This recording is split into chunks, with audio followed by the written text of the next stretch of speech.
नमस्कार साथियों, आप देख रहे हैं बेधड़क हरियाणा न्यूज और मैं आपके साथ सतवीर सारण। और आज हम ऐसे ही टहलते टहलते क्षेत्र के गांव दड़बा कला में पहुंचे हैं। हमारे साथ सरपंच संतोष बेनीवाल जुड़ेंगे।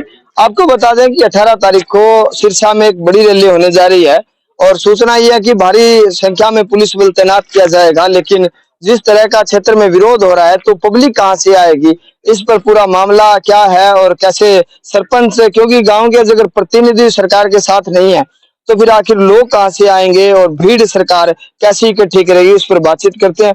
मैडम, 18 तारीख को अगर बात करें तो देश के गृह मंत्री हैं वो सिरसा में आ रहे हैं और सुनने में आया कि बहुत बड़ी संख्या में लोग इकट्ठे होंगे। अगर दूसरी तरफ देखें तो सरपंच विरोध कर रहे हैं, किसान विरोध कर रहे हैं, खिलाड़ी विरोध कर रहे हैं, तो ये लोग आखिर आएंगे तो कहाँ से आएंगे, आप क्या मानती है?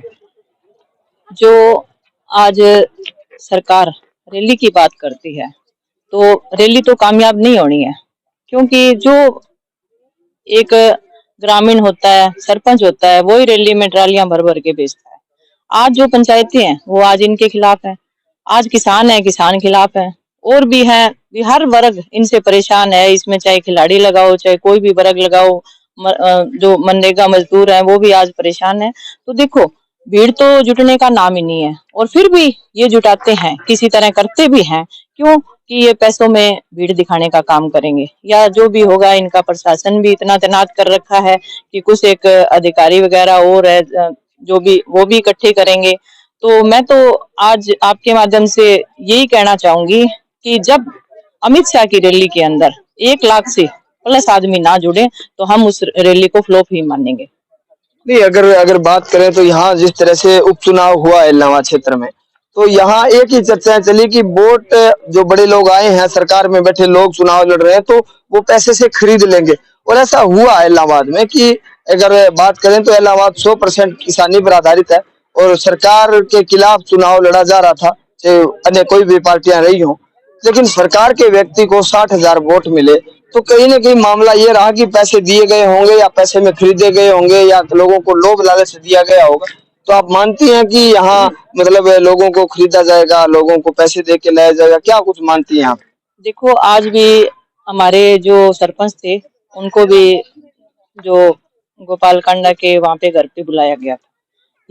इस चीज का दबाव भी डाला गया है कि आप गांव में से लोग इकट्ठे करके लेके आओ। और हमारे जो सरपंच है नाथुश्री ब्लॉक के, आज वो जवाब दे के आए हैं कि या तो हमारी मांगे पूरी की जाए, नहीं तो हमारे पास कोई आदमी नहीं है, कोई और नहीं है, कुछ भी इकट्ठा नहीं होगा।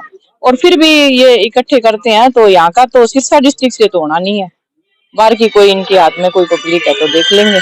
तो आप मानती हैं कि मौजूदा सरकार है वो सरपंचों पे या ग्रामीणों पे दबाव बना रही है? दबाव बनवा रही है। ये आज हमारे जो सरपंच भाई हैं वो मिलके आई हैं, उनको बुलाया गया है, तो वो तो दबाव ही है ना इस चीज का भी। और बाहर से जो भी प्रेशर भी डाले जाएंगे। अभी क्या है, मैं आपके सामने हूँ, क्या पता मैं कल शाम तक आपके सामने भी ना हूँ। मतलब कहीं ना कहीं सरपंच संतोष बेनीवाल को डर है, आपको डर है कि पुलिस कुछ आपके साथ अगर गिरफ्तार कर सकती है, नजरबंद कर सकती है, आप मानते हैं इस बात को? देखिए, सरकार अपनी तानाशाही नीतियों पे उतरी हुई है, और हर बार जब भी मैं विरोध के लिए उतरी हूँ मेरे को नजरबंद किया गया है।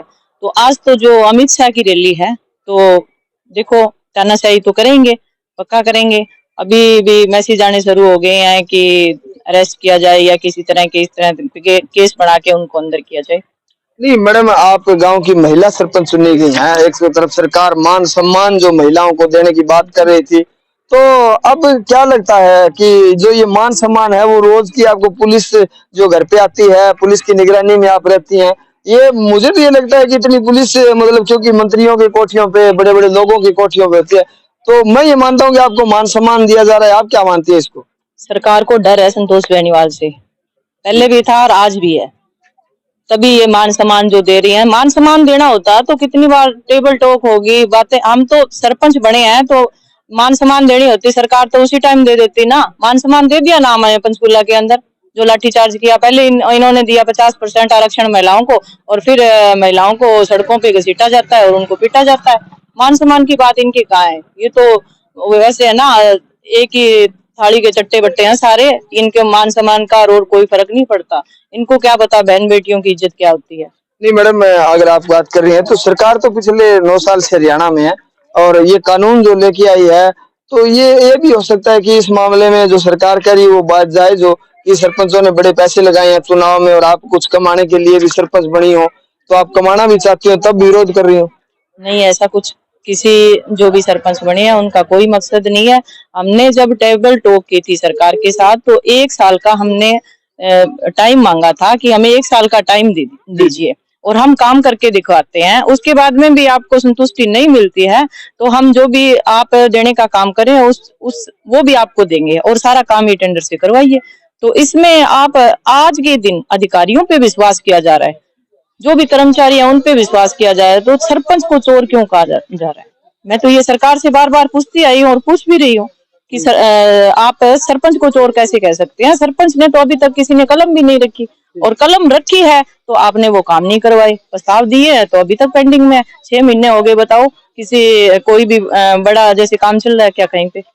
क्या मैडम एक बात लोग जानना चाहते हैं, अगर चोपटा ब्लॉक की बात करें, अगर दड़बा गांव की बात करें, तो क्या रियल में नए सरपंच बनने के बाद एक ही काम गांव में नहीं हुआ? बिल्कुल भी नहीं हुआ।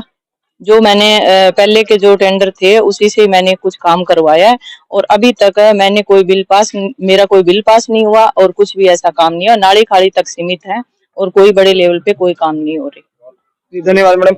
ये थे हमारे साथ संतोष बेनीवाल जी, और आपको बता दें कि रियल में ये बात सामने निकल के आई है कि गांव में किसी तरह के विकास कार्य नहीं हो रहे हैं और सरपंच ने पूरा खुलकर भी बताया है। ये तमाम जानकारियां आप देख रहे थे बेधड़क हरियाणा न्यूज पे। मैं आपके साथ सतवीर सारण, कैमरा सहयोगी जोनी शर्मा के साथ। धन्यवाद।